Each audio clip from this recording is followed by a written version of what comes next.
이사야에 대한 소개는 1장 1절에 나오고 있습니다. 유다와 예루살렘을 중심으로 활동했던 굉장히 위대한 선지자로 우리가 알고 있는데 4명의 왕이 언급돼 있죠. 우시야, 요담, 아하스, 히스기야. 이 4왕은 족보로 연결된 사람입니다. 아버지 아들 뭐 이렇게 계속 연결이 되는 거죠. 이 4명의 왕을 이렇게 통해가는 시대에 이사야가 유다와 예루살렘에서 하나님의 계시를 받아 예언을 했다라는 말을 우리가 듣게 되는데 이 우시야 같은 경우는 우리가 이사야 6장에 가면 이제 이사야를 하나님께서 부르시는 그 환상의 장면이 나오죠. 성전에 높이 들리신 보좌에 들리신 하나님을 만나게 되는데 그때가 우시야 왕이 죽었던 해입니다. 그러니까 우시야 시대는 아마 거의 끝부분일 것 같고 그때는 우시야는 이미 문둥병이 들어서 굉장히 비참한 상태에 이미 있었던 것입니다. 또 이 시대를 지나가는 과정에 아하스 왕 같은 경우는 굉장히 악한 왕이고 히스기야 시대에 나라가 다시 부흥하고 개혁이 일어나는 그런 모든 과정 속에 이사야가 굉장히 긴밀하게 인버브가 되어 있는 모습을 볼 수 있는데 뭐 연수로 따지면 미니멈 아주 적게 따져도 40년 정도 활동한 선지자라고 볼 수 있고 이 기간 동안은 사실 북왕국 이스라엘이 이미 아수르에 의해서 멸망당하는 것을 목도하는 기간입니다. 그러니까 이사야는 그 과정을 보았고 그 북왕국을 완전히 초토화시켰고 그 백성들을 다 흩어버린 디아스포라로 흩어버린 바로 이 아수르라고 하는 새로 부상한 제국에 의해서 남왕국 유다도 끊임없이 위협받는 그런 시대란 말이죠. 그러니까 많은 성읍들이 이미 불타고 히스기야 때 보면 결국 예루살렘만 지키는 그것도 하나님의 기적의 역사로 일어나는 이제 이런 상황을 보게 되고 이때 사람들은 끊임없이 고민합니다. 아수르에 붙어야 돼, 애굽에 붙어야 돼, 에집트에 붙어야 돼. 이집트는 남쪽이고 아수르는 북쪽인데 아수르가 에집트를 침투하려고 하면 침략하려고 하면 예루살렘 통과해 가야 되고 뭐 거꾸로 가도 예루살렘 통과해 가야 되고 뭐 이런 식으로 지금 이게 잡혀 있는 그런 지형이기 때문에 뭐 정신 하나도 없죠. 예, 정치적인 판도가 어떻게 되냐, 군사적인 힘이 어디에 있느냐, 뭐 상황에 지금 이 사람들의 어떤 뭐 여론이 어디 있느냐, 뭐 이런 것들을 따질 수도 있겠지만 이처럼 위태한 시대에 이사야를 통해서 하나님께서 주시는 말씀은 너희가 살 길은 하나님과의 언약을 회복하는 것밖에 없다라고 얘기하는 거예요. 그러니까 이 말이 먼 사람들 얘기처럼 들릴 수도 있는데 오늘 우리가 함께 언약의 자리에 나왔지 않습니까? 하나님을 예배하는데 하나님이 우리에게 뭐 아무 생각도 하지 말라는 그건 아닙니다. 우리가 무식하게 아무 생각 없이 살라는 건 아니지만 그러나 이 시대적인 여러 가지 고민이 우리에게 있잖아요. 예, 뭐 기후와 환경의 문제도 있고요. 뭐 AI가 도대체 앞으로 10년 안에 어떤 형태로 발전돼 나가서 인간의 삶에 긍정적인 또는 많은 부정적인 영향까지 미칠 수 있을까? 자연재해, 지진도 너무 많고 경제도 뭔지 몰라도 그냥 열심히 정직하게 노동을 하면 어느 정도 살겠다라는 그런 시절은 아닌 것 같고 좀 붕 떠 있는 것 같고 전부 다 어떻게 하면 한탕할까 뭐 이러고 있는 것 같고 그러니까 뭔가 모든 것들이 좀 이상하잖아요. 시대가 우리가 살았던 삶의 기준을 가지고도 이 전쟁이 왜 이렇게 이어지는지 도대체 정치가들은 뭐 하고 있는 건지 이제 이러한 시대를 우리가 살고 있는데 우리는 구약교회가 있었다면 신약교회고 또 교회로서 함께 모이는 저희들로서 과연 우리에게 주시는 하나님의 가장 중요한 권고는 뭐냐라고 했을 때 하나님은 우리에게 언약에 대한 회복을 얘기하신다는 거예요.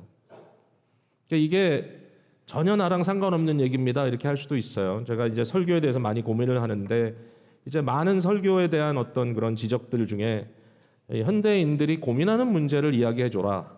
자꾸 딴 얘기하지 말고. 근데 사실은 이사야가 딴 얘기하는 것 같거든요. 그러나 이제 여기에 사실은 우리의 삶에 중요한 동기가 있다. 우리의 마음 중심을 붙들어주는 그것이 여기에 있다라고 말씀하는 거예요. 그래서 여기에 귀를 기울여야 되는 거죠. 이사야 1장은 이사야 전체의 서론과 같습니다. 아주 잘 기록된 1장입니다. 왜냐하면 66장을 축소시켜 놓은 것 같아요. 하나님께서는 죄를 지적하고 하나님께서는 그 죄에 대한 결과로 너희에게 어떤 일이 벌어졌는지를 얘기하시고, 그리고 하나님은 저들을 초청하시죠. 오라, 나와 함께 다시 회복의 길을 가자. 그리고 저들을 어떻게 정화시키실 것인지, 어떻게 저들의 죄가 주홍과 같을지라도 눈같이 희게 하실 것인지, 이제 이런 이야기를 하시고 마지막에 하나님의 위대한 역사 속에 회복의 날이 올 것을 예고한단 말이죠. 그러니까 이와 같은 내용이 1장에 이미 다 담겨져 있습니다. 죄의 문제를 얘기를 한다면 죄라는 것이 우리에게 좀 오해가 되는데, 죄는 그냥 이런저런 행위가 죄다 이렇게 단순히 할 게 아니라 죄는 죄라고 하는 것은 어떤 기준점에서부터 이탈한 것 아니겠습니까? 어떤 기준점이 있는데 거기서부터 이탈한 것들을 죄라고 표현합니다. 그러니까 이게 뭐 영어로는 missing the mark 이렇게 표현하죠. 관역을 벗어났다. 그러니까 죄라는 것은 뭔가 기준점, 어떤 중심점이 있어야 죄를 논할 수 있는 건데, 그러면 도대체 이들의 죄는 뭐냐? 그 기준점은 어디냐라고 했을 때 여러분이 너무 많이 들어본 언약이라는 말이 다시 이제 강하게 등장을 하는 겁니다. 이 언약이라는 것은 일종의 컨트랙트입니다. 예. 하나님과 우리 사이에 맺어진 피로 맺은 생명으로 담보한 이 컨트랙트의 관계인 것이죠. 이 언약적 세계관을 가지지 않으면요, 우리는 하나님의 말씀을 이해할 수가 없습니다.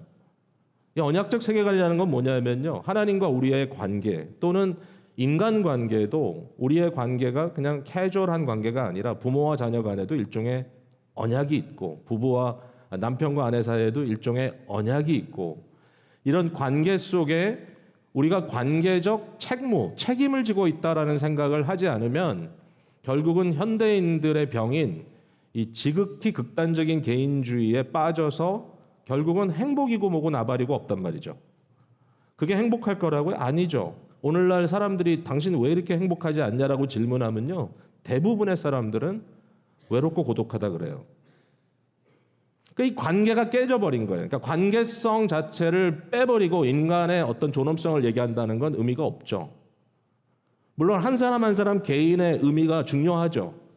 한 사람의 인권도 중요하고 한 사람의 생각이 중요하지만, 그러나 한쪽을 버릴 수는 없는 겁니다. 굉장히 중요한 것은 우리 인간은 개별적이지만 그러나 우리는 언약적 관계 속에 있다. 하나님과의 우리와의 관계를 떠나서 우리가 우리의 존재를 이야기할 수 없는 것은, 우리는 절대적인 존재일 수 없고 우리는 하나님께 의존적인 존재고 창조되었고 하나님의 보호하심 속에 있고, 이 순간에 나를 지탱하고 있는 모든 환경적인 요소가 끊어진다면 나는 죽고, 무엇보다도 하나님께서 나에게 생명을 주시기도 하고 생명을 걷어가시기도 하시는 분이니까 이 관계 속에서 나는 책임이 없다고 말하는 것은 말이 안 되죠.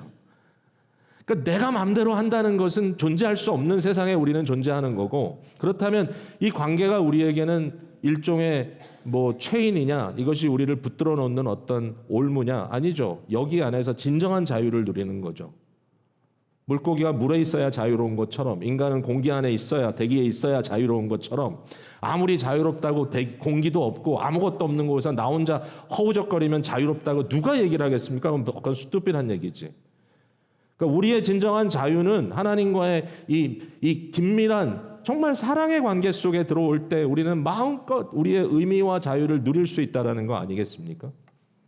그러니까 언약이죠. 언약의 관계 속에서 우리는 살아야 되는데, 이사야 1장은요, 이스라엘 백성들, 유다 백성들이 이 언약을 깼다. 이 언약의 이 말씀, 이 언약의 서로의 이 이해를 깨버리고 하나님으로부터 삐져나갔다, 삐뚤어 나갔다. 그럼 그 죄지요. 거기에 대해서 소송하는 내용입니다. 소송, 언약적 소송.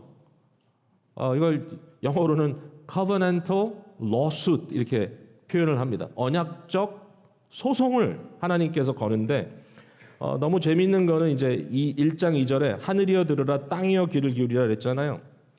이걸 보면 하나님께서 지금 우주 법정에 이 대상인 유대 백성들을 세우시고 하나님의 백성이라고 불렀던 이들을 세우시고 하나님이 지금 소송을 거는데, 이 소송을 할 때 배심원들이 누구냐? 배심원. 이것을 지켜보고 판단하라고 하나님께서 말하시고 있는 대상이 하늘과 땅이라고 지금 얘기하고 있는 겁니다. 이 똑같은 포뮬라가 신명기 32장에 등장을 합니다. 그래서 모세가 이 신명기의 이 말씀을 주고 신명기의 말씀을 통해서 이스라엘 백성들에게 언약적 컨트랙트를 나눌 때에 이미 예언자이기 때문에 저들이 그 언약을 깰 거라고 하는 것을 예고하면서 이런 러숫, 이러한 소송을 거는 그런 노래가 이미 신명기 32장에 나와 있는데 그 내용이 그대로 여기에 적히는 것 같다는 느낌이 듭니다. 자, 언약을 세웠을 때 하나님께서 이렇게 말씀하시는 거죠. 구약의 이스라엘 백성들을 이제 구약교회라고 부릅니다. 사실 성경, 구약 성경 거의 다 그분들에 대한 이야기예요. 아브라함에게 약속하셨고 아브라함의 후손인 이제 야곱이라는 사람이 등장을 하고 야곱의 12아들이 이스라엘 백성이 되잖아요. 하나님께서 그 모든 과정 속에 아브라함에게 미리 얘기하셨죠. 애굽에 가서 여러 세대를 지내다가 내가 그들을 불러 나의 백성 삼겠다. 그래가지고 이제 불러냅니다. 그래가지고 결국 이 언약이 체결되는 장면이 어딘가 하면은 시내산 앞에 이스라엘 백성들이 서 있는데 그 언약의 중보자가 모세입니다. 하나님은 시내산 꼭대기에 임하셨습니다. 그리고 정말 무시무시한 모습에 임하셔서 백성들에게 내가 여기 있다라고 얘기합니다. 나는 너의 하나님이 되고 너는 나의 백성이 되리라. 모세를 통해서 말씀하세요. 너희가 이것을 받을래 안 받을래? 이스라엘 백성들이 받죠. 어떻게 안 받아요? 무서운데. 그러니까 하나님이 그들에게 받을래 안 받을래? 받아라 해서 받는데 그 받을 때 이제 내용이 있습니다. 그 내용이 뭐냐면은 이것을 지켜서 내가 이런 하나님이라고 하는 것, 내가 이런 신이라고 하는 것을 만민들에게 알게 해라. 나는 이런 품격을 지닌, 나는 이런 성품을 지닌 신이라는 것을 만민에게 알려주라. 그러면서 법을 주시죠. 그 법이 축소된 내용이 십계명입니다. 사실은 십계명이 영원한 도덕률입니다. 우리가 그거를 너무 쉽게 생각해서는 안 돼. 십계명, 이것도 오늘도 봐야 돼. 근데 십계명은 들어가 보면 굉장히 간단해요. 10개의 계명이니까 간단하고 또 축소할 수 있단 말이죠. 예수님의 말씀에 의하면 구약의 모든 규례는 2가지로 축소할 수 있습니다. 너의 모든 것을 다하여, 너의 존재를 다하여, 너의 마음과 뜻과 정성을 다하여 내 여호와 하나님을 사랑하라. 십계명은 그거예요. 하나님을 사랑하라. 1계명부터 4계명. 4계명은 양쪽으로도 갈 수 있지만 여러분 사랑은 대상에 따라서 방법이 달라집니다. 그죠? 하나님을 사랑하는 방법과 내 이웃을 사랑하는 방법과 내가 좋아하는 물건을 사랑하는 방법은 달라요. 물건은 어떻게 사랑하죠? 기쁘게 이용함으로. 사람은 어떻게 사랑하죠? 내 몸같이 여김으로. 하나님은 어떻게 사랑하죠? 하나님인 것을 인정하고 예배함으로. 맞나요? 맞죠? 굉장히 make sense 하죠? 대상과 상관없이 사랑하는 것은 진정한 사랑이 아닙니다. 하나님을 사랑하라 그랬어요. 그 다음에 나머지 계명은 너의 부모를 사랑해라. 너의 형제자매를 사랑해라. 너의 이웃을 사랑해라. 이웃사랑이죠. 그들을 사랑하되 공의롭게 사랑해라. 나중에 또 얘기 잠깐 나오겠지만 그 말은 뭐죠? 그들이 받기에 합당한 대로 그 일을 해줘라. 부모는 부모답게 사랑해라. 공경하고 섬기고 부모는 자녀를 사랑할 때 조건부로 사랑하거나 또는 나의 어떤 목적을 위해서 이용하거나 착취하는 그런 것이 아니라 무조건적으로 자녀들에게 사랑하고 베풀되 하나님의 성품을 보여주면서 사랑해라. 사랑의 방법들이 있죠. 내 이웃을 사랑해라. 그들의 경계를 지켜줘라. 그들의 가정을 인정해줘라. 침범하지 마라. 겉으로 마음으로 다하여 너의 삶 속에 마음에 욕심을 품고 상대 것들을 탐하지 마라. 여러분 이런 말씀이 이상합니까? 하나도 이상하지 않죠. 자, 예수님이 오셨습니다. 구약 이스라엘은 실패했어요. 안타깝게도 구약교회는. 그러나 하나님께서 약속하신 바를 이루시죠. 그래서 결국은 예수님이 오셔가지고 새 언약을 세우시는데 이 새 언약 구조라는 것은 바로 우리에게 연결되는 겁니다. 예수님의 새 언약은 누가 중보자냐? 예수님입니다. 모세라는 사람은 있다가 죽었습니다. 없습니다. 모세는 더 이상 중보자 역할을 할 수 없어요. 그러나 예수님은 영원한 중보자입니다. 완벽한 퍼펙트 중보자입니다. 구약의 희생은 사실상 하나의 예표에 불과합니다. 그러나 예수 그리스도의 자기 드림은 온전한 희생입니다. 오늘도 본문에 보면 재물에 대한 문제성을 제기하잖아요. 왜?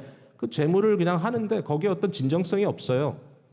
거기 어떻게 용서가 있을 수 있느냐? 예수님은요, 온전한 순종으로 자기 자신을 완벽하게 드렸어요. 구약의 미디에이터는 저들을 영원히 인도하지 못합니다. 그러나 그리스도 예수는 그의 영으로 말미암아 오늘까지 이 순간에도 우리를 말씀과 성령으로 인도합니다. 영원토록.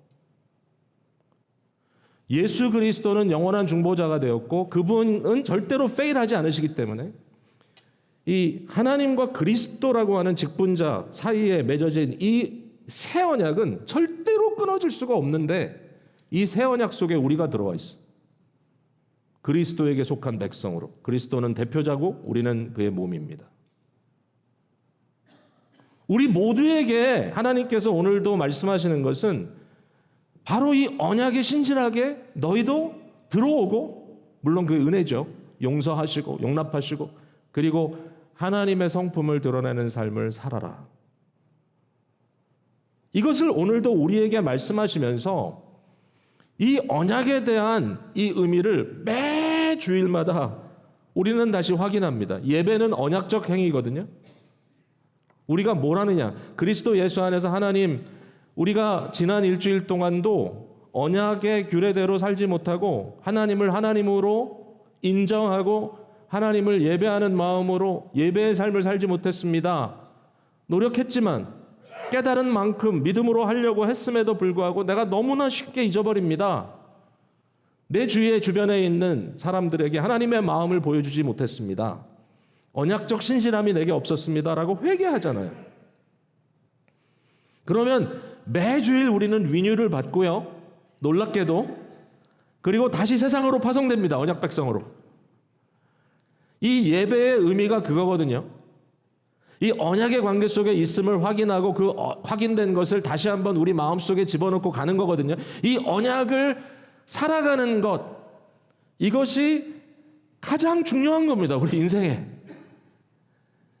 이러한 상황 속에서 하나님께서 우리를 부르시는데 문제는 뭐냐면 바로 이 언약에 우리가 신실하지 못하다는 거죠. 자, 오늘 이 굉장히 중심적인 이 문제를 지적받을 때 오늘 마음속 깊이 한번 고민해 봐야 되겠습니다. 우리에게는 과연 어떤 믿음, 어떤 신앙이 필요한가? 이 언약적 삶 속에서 우리는 어떻게 하나님께 반응할 것인가? 자, 이게 이제 큰 질문인데요. 한번 브레이크다운 해보자고요. 지난 주간에 저희가 독서 클럽을 할 때 지금 현재 읽고 있는 도서에 인용했던 어떤 구절을 제가 여러분과 함께 나누면서 굉장히 의미가 있다 이런 이야기를 했었습니다. 그 내용은 뭔가 하면 20세기 중반에 주로 이제 하버드 대학에서 가르쳤고 당시 미국을 중심으로 연구를 하는 굉장히 아주 유명한 심리학자가 한 분 계셨습니다. 골든 얼폴트라고 하는 이름인데 얼폴트 발음이 어렵네요.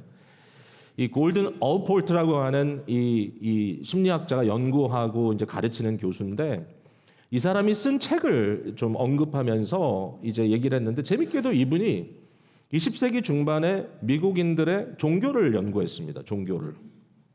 근데 질문은 이런 거예요. 자, 이 연구는 엄밀히 따지면 크리스찬과 비크리스찬을 비교하는 게 아닙니다. 그러니까 뭐 기독교인과 이슬람 교도들 이 비교 아닙니다. 기독교인과 뭐 불교인들 이 비교하는 게 아닙니다. 대다수가 기독교인으로 살았던 20세기 중반의 미국에서 문제는 뭐냐면 다 크리스찬인데 왜 어떤 사람들은 나름대로 윤리적인 삶을 살고 왜 어떤 사람들은 그렇지 않은 것 같은가? 궁극적으로 이 질문이죠. 왜 어떤 사람들은 행복한 것 같은데 어떤 사람들은 행복하지 못한가? 이 종교가 저들의 삶과 관계되어 있는 이런 관계가 과연 뭔가? 도대체 진상이 뭔가? 이런 연구를 하다가 굉장히 단순한 결론을 내렸습니다. 물론 뭐 깊이 들여다보면 복잡한 부분도 있겠지만 그러나 답은 간단한 거죠. 두 종류의 종교인들이 있더라. 한 종류의 종교인들은 이분이 좀 어려운 말을 썼어요. extrinsic religiosity. extrinsic. 이 말은 뭐냐면은 외재적. 그것도 어렵죠 말이. 그러니까 뭔가 겉으로는 신앙인인 것 같은데 좀 본질적이지 않다라는 거죠. 비본질적인 이런 표현을 쓸 수 있을 겁니다. extrinsic. 반면에 어떤 종교인들은 intrinsic. 이걸 내재적 또는 본질적으로 종교의 의미를 좀 제대로 담고 있는 것 같다고 생각할 수 있는 그러한 유의 종교인들이 있더라. 이 두 가지가 나눠지더라라는 얘기입니다. 자, 그러면 비본질적인 종교인들은 어떤 사람들이냐? extrinsic, 이 외재적 종교인들의 모습을 보니까 이 사람들은 종교를 갖고 있는데 이 종교를 가진 목적이 어떤 지위를 획득한다든지 어떤 사회적 인정을 받는다든지 자기의 삶 속에 어떤 안정감 같은 것을 갖는다든지 아니면 마음의 위안을 받기 위해서 종교를 가졌더라. 그러면서 이제 결론적으로 한마디를 합니다. 이 사람들에게 종교는 뭐냐? 종교는 그들이 이용할 도구다. 이렇게 썼어요.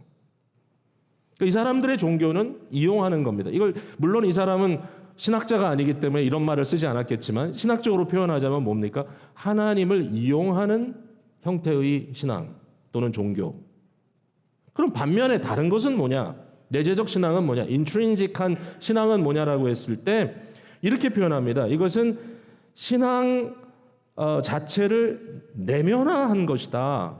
내면화, internalize their belief. 그러니까 이 믿음이라고 하는 것을 내면화해서 삶의 자기의 존재의 중심부로 오게 한 다음에 이것이 나의 삶의 전체의 동기가 되더라. motivation. 이 신앙이라는 것이 그냥 단순히 어떤 도구가 아니라 이것이 내 안으로 들어와서 내 마음 중심에서 모든 것을 살아가는 동기가 되더라 이게.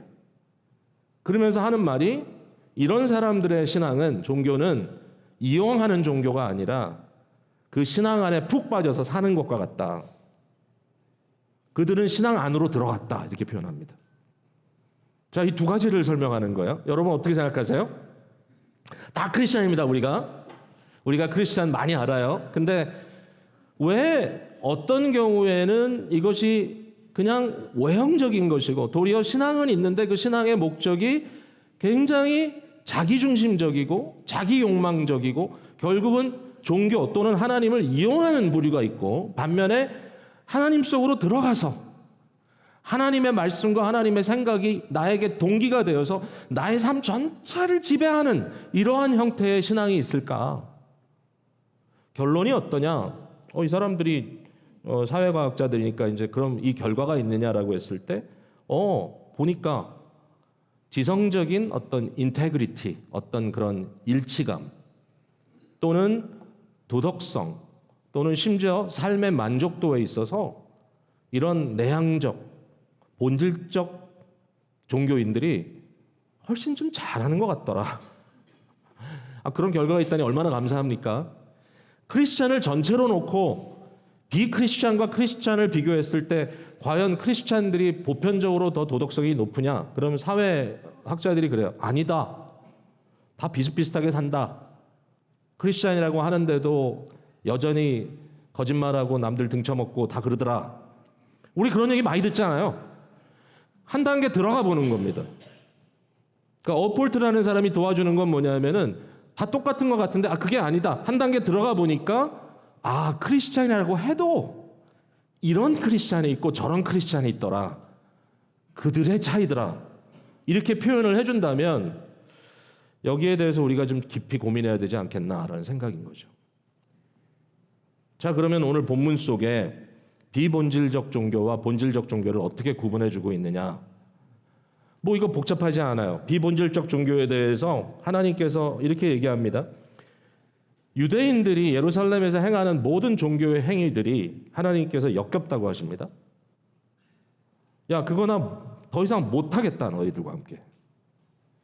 왜냐하면 너희들은 언약적 파괴자고 너희들은 악을 행하고 있는데 사실은 그 언약의 구조 안에서의 의미를 가질 수 있는 이 종교의 행위가 그냥 말 그대로 행위로 이루어지고 너희가 거기에 대해서 나름 신실하게 하고 있지만 너희가 열심히 하면 할수록 나는 더 힘들고 어렵다. 나는 역겹다라고 얘기합니다.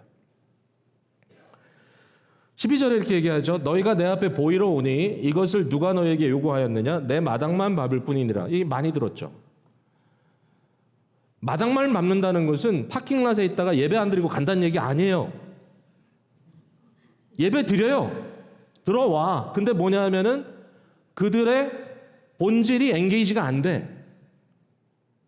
저들은 행위를 해요. 그러나 그 행위가 하나님과 연결되어 있지 않아요. 이 고민 속에 빠져 있는 거예요.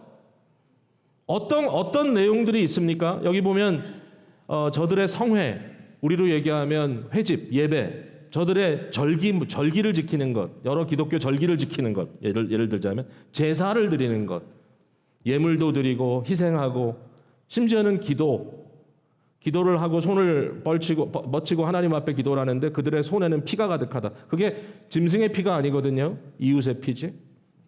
언약이 파괴되고 있는데 너희는 이런 행위를 하고 있구나라고 하나님께서 말씀하시면서 내가 이제 너무 싫다.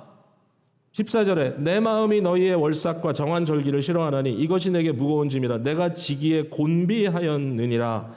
지겹다. 나도 힘들다. 하지 말아라. 얘기를 합니다. 자, 여러분 정말 이게 왜 이렇게 될까요? 말이 될까요? 제가 이런 예를 한번 생각해 봤어요.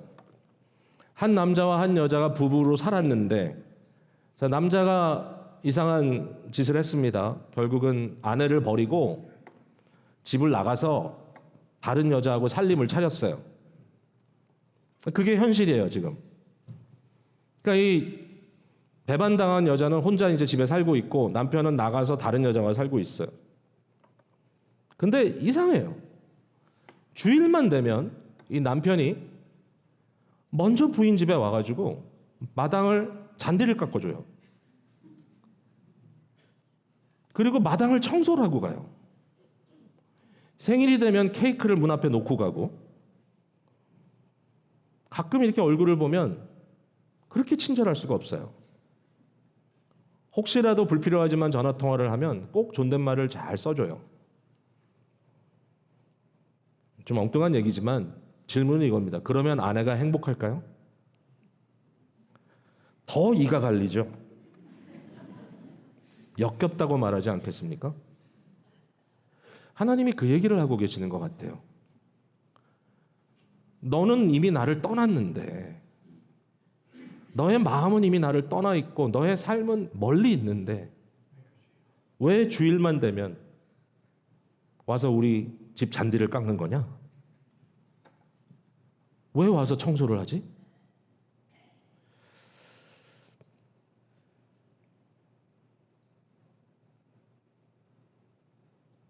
이 문제에 대해서 자 이제 빨리 갑시다. 그러면 본질적 신앙은 어떤 모습일까? 내재적 신앙은 어떤 모습일까?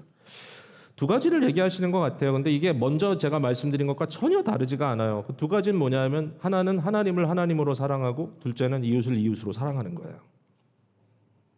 첫 번째가 뭐냐면 하나님과의 변론이에요. 18절에 이렇게 초대하세요. 여호와께서 말씀하시되 오라 우리가 서로 변론하자 그랬어. 오라 우리가 서로 변론하자. 이 변론이라는 말은요 법적 용어입니다.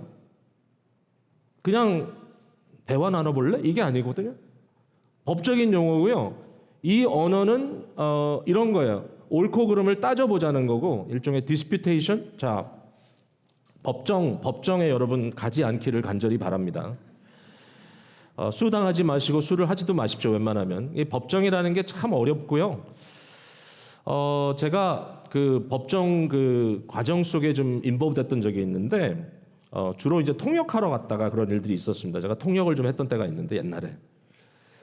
근데 데포지션이라는 말 아십니까? 여러분 데포지션은 뭐냐면 진짜 이제 콜트가 열리기 전에 양쪽 변호사가 나오고 그 대상 이제 서로 이제 소송 걸린 사람들이 나오고 그리고 이제 같은 방에 들어가서 둘러 앉아가지고 이제 서로 일단 이슈가 뭔지도 확인하고 또 뭐 증거에 대해서도 얘기도 하고 그 다음에 이제 상대 변호사가 그 상대방에 대해서 질문도 합니다.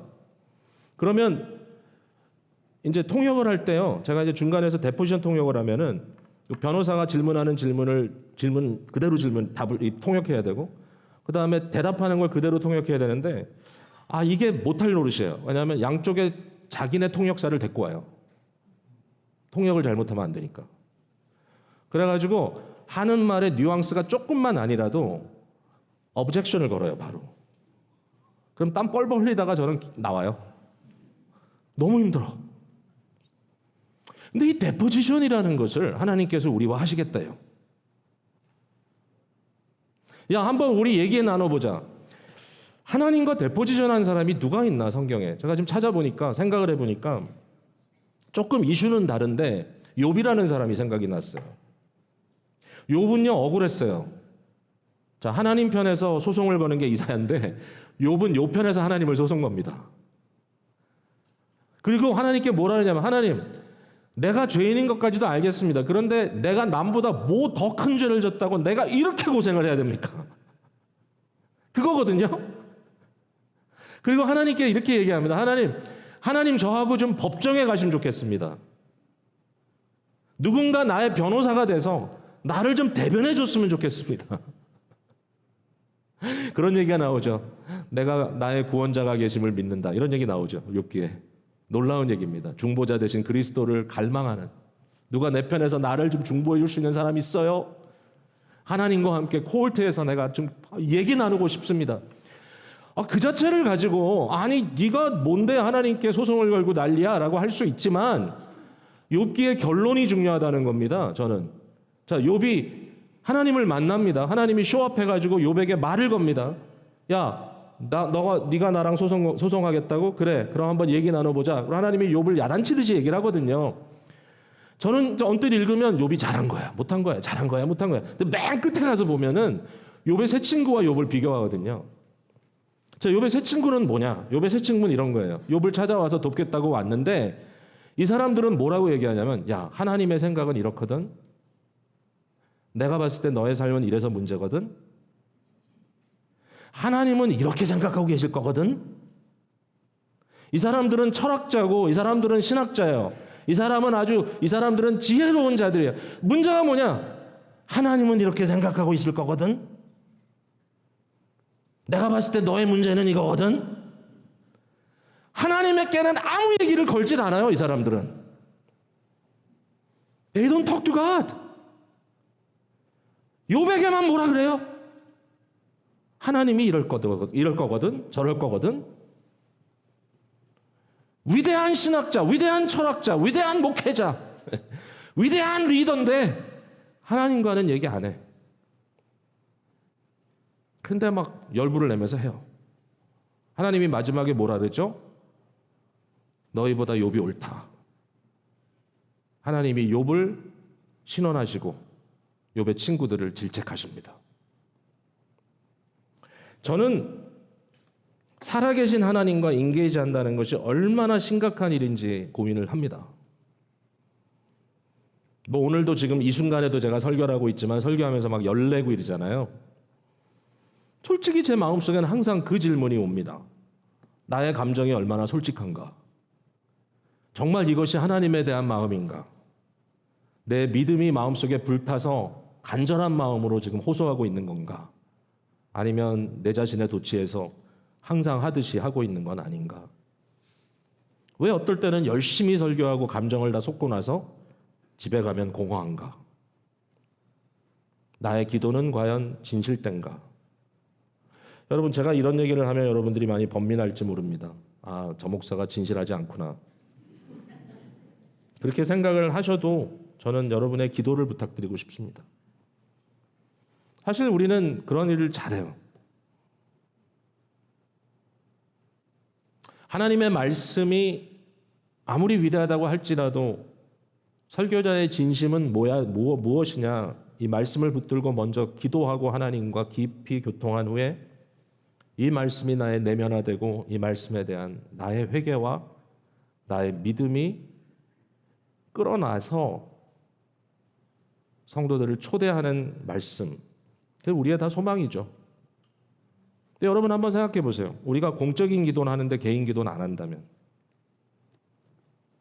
사람들이 있을 땐 기도해. 근데 한 번도 개인적으로 기도를 안 해. 왜? 어색해. 골방에서 1대1로 하나님과 앉아있는데 계시는지 안 계신지 맹숭맹숭하고 기도가 안 돼. 근데 사람들 앞에서 기도를 하면 너무 잘해. 여러분도 목회자의 고민을 하는 겁니다. 어떻게 생각하세요? 하나님은 우리를 초대합니다. 어떻게 초대하십니까? 너와 나의 막힌 담을 내가 허물겠다. 너희 죄가 주홍 같을지라도 눈과 같이 이어질 것이요 진홍같이 붉을지라도 양털같이 희게 되리라. 이게 블러핑이 아니거든요. 어떻게 해서든지 우리를 유인해서 데려다가 결국은 잡아먹으려고 하는 게 아니거든요. 너 헌신해봐. 내가 너를 아주 직사도록 고생시킬 거야. 그런 거 아니거든요. 그리스도 예수를 보내시고 그를 통하여 하나님의 마음을 확증하신 그의 사랑에서 우리를 끊을 자가 누구냐? 사랑하는 성도 여러분, 오늘 하나님께 회복되시기를 바랍니다. 기도하실 때 읊조리세요. 제가 이게 왜 얘기를 하냐면 하나님과는 대화를 하는 건데 이 대화가 아주 인텐스한 대화입니다. 사실은. 그렇다고 우리가 너무 익숙한 통성기도 패턴으로 통성기도 하지 말자는 거 아니에요. 저는 한국교회 굉장히 중요하고 그렇게 해야 된다고 생각하고 또 성도들이 똑같은 주제를 가지고 함께 마음을 쏟아 기도할 때는 해야 된다고 생각하는데 내가 개인적으로 혼자 하나님 앞에 기도할 때 말을 쏟아내려고 애쓸 필요도 없고 내 말이 유창해야 될 필요도 없고 내가 뭔가 막 감정이 솟아나야 될 필요도 없고 골방 기도가 나의 삶 속에 익숙해지기를 바랍니다.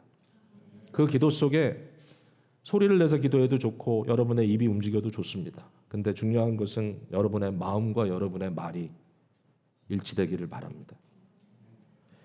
이게 가능해요? 가능합니다. 어떻게 가능합니까? 예수 그리스도 때문에 가능합니다. 우리 안에 성령님께서 말할 수 없는 탄식으로 우리를 위하여 간구하고 계시기 때문에 그분의 기도에 파도에 올라타서 하나님을 향하여 간절히 나가는 성도들의 기도가 우리 안에 있게 된다면 얼마나 감사할까. 자, 시간이 지나서 많이 돼서 이제 제가 두 번째 포인트는 많이 말씀드릴 수 없지만 굉장히 간단하게 드릴 수 있을 것 같아요. 왜냐하면 하나님 사랑은 어떻게 한다고요? 하나님 사랑은 이와 같은 순전한 예배, 순전한 기도, 순전한 마음, 오라 나와 변론하자. 하나님과의 변론. 하나님을 심각하게 생각하는 것. 나의 인생의 중심에 모시는 것. 그게 하나님을 향한 사랑이라면 이웃에 대한 사랑을 17절에 말씀하고 계십니다. 선행을 배우며 정의를 구하며 학대받는 자를 도와주며 고아를 위하여 신원하며 과부를 위하여 변호하라 이렇게 말씀하셨는데 저는 네 가지가 딱 네 단어가 들어왔어요. 첫 번째는 정의, 두 번째는 이제 학대받는 자를 도와주라 했잖아요. 구제. 세 번째는 고아를 위하여 신원하라. 신원. 네 번째는 과부를 위하여 변호하라. 변호. 정의, 구제, 신원, 변호. 우리가 이웃을 어떻게 사랑할 수 있을까? 이 네 가지인 것 같아요. 네 가지로 사랑한다. 첫 번째 정의는 그들이 받아야 마땅한 것을 해주는 것. 네. 여러분, 아내는 남편을 정결함과 순수함으로 사랑해 주십시오. 남편은 아내를 애틋함과 또 한편으로는 좀 불쌍히 여김과 깊은 애정으로 사랑해 주십시오. 자녀는 부모를 존경함으로 존중해 주십시오. 부모는 자녀들을 이용하지 말고 품어주십시오. 교사는 학생들에게 잘 가르쳐 주시고 학생들은 교사를 존중하고 이게 공의죠. 공의, 정의. 구제는 뭡니까? 구제는 그 사람에게 필요한 것을 채워주는 것. 자, 신호는 뭘까요? 신호는 억울한 것이 있으면 풀어주는 것. 이건 너무 억울한 일이야. 풀어주는 것. 마지막 변호. 변호는 뭐죠? 약한 자들을 위하여 대변하는 것. 이와 같은 사랑의 구체적인 삶을 한번 숙제로 생각해 보시면 어떨까요? 저는 우리 교회를 보면요. 이게 느껴질 때가 있어요. 이 성도님들이 살아서 꿈틀거리는구나. 모르겠어요. 여러분들 어떻게 보시는지 몰라요. 저는 그런 게 가끔 느껴질 때가 있어요. 지난 주말에도 사실은 지금 우리가 교회 안에 이제 구제권들이 좀 있는데, 특별히 이번에 이제 EM에 지금 구제 하나, 이제 한 구제라는 표현이 좀 잘 들어주시기 바랍니다. 필요를 채워주는 것. 근데 교회가 그 동안에 이웃사랑위원회에서 상당히 여러 케이스로 눈에 보이지 않게 굉장히 숨겨진 섬김을 많이 했단 말이죠. 그래서 어렵고 힘든 순간에 좀 이걸 넘어갈 수 있도록 돕는 일들이 많았는데 수십 건이 되거든요. 근데 그 EM에는 이제 이런 케이스가 처음 우리 있어서 이제 보니까 좀 어려움도 있고 뭐 재정적인 어려움도 있고 그래가지고 집에 지금 살고 계신데 그 집이 너무 파괴된 상태에서 생활을 하고 계신 거예요. 그래서 이번에 또 뭐 상수도가 터지고 뭐 이런 문제가 생겨가지고 뭐 인슈런스를 어떻게 했는데 뭐 해결이 안 되고 뭐 이래가지고 어느 정도만 되고 어느 정도는 안 되고 이분이 오죽하면 그 얘기를 저에게 했겠어요. 교회에게 했습니다. 그래서 이제 우리 EM은 이제 집사님이 7명인데 집사님들이 집사회를 해서 모여가지고 구제권을 갖고 고민을 하다가 교회에서 어떤 우리에게 정해놓은 범위 안에서 범주 안에서 좀 구체적으로 도와야 되겠다. 그래가지고 도우려고 했는데 그 컨트랙터가 와가지고 이렇게 대강 보고 에스티메이트를 주고 했는데 그 컨트랙터를 믿지를 못하겠어요. 그렇잖아요. 뭐 아는 사람이 그냥 인터넷에서 보고 불렀다. 뭐 그럴 수도 있죠. 제가 구체적인 섬김을 위해서는 좀 아무래도 똑똑하게 해야 되니까 그러면 우리 교회 한번 컨트랙터 하시는 분들에게 제가 좀 물어보겠다. 그렇게 했더니 성도님들 중에 그냥 좀 요즘 하실 만한 분한테 연락을 해가지고 이런 일이 있는데 그랬더니 정말 두말하지 않으시고 목사님 제가 가보겠습니다. 교회에서 하는 일인데 너무 귀한 일 하네요. 뭐 특정한 어떤 사람들만 할 수 있는 건 아닌 것 같은데 이런 게 교회 안에 너무 자연스럽다는 게 저는 너무 기쁘더라고요. 막 설득하고 뭐 비링 받고 이런 게 정말 정직한 마음으로 섬기려고 하는 그 마음의 어떤 의도. 근데 알아요. 모든 분들이 그래요. 정말 얼마나 여러분들이 성심껏 좋은 일을 하려고 하는지 많이 느껴집니다. 감사합니다.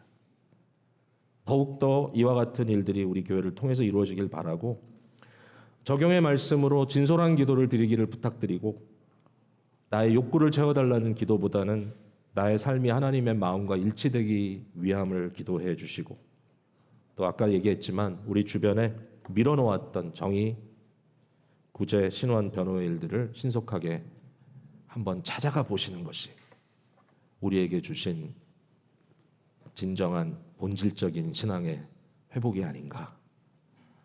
복된 성도님들 되시기를 주님의 이름으로 축복을 드립니다.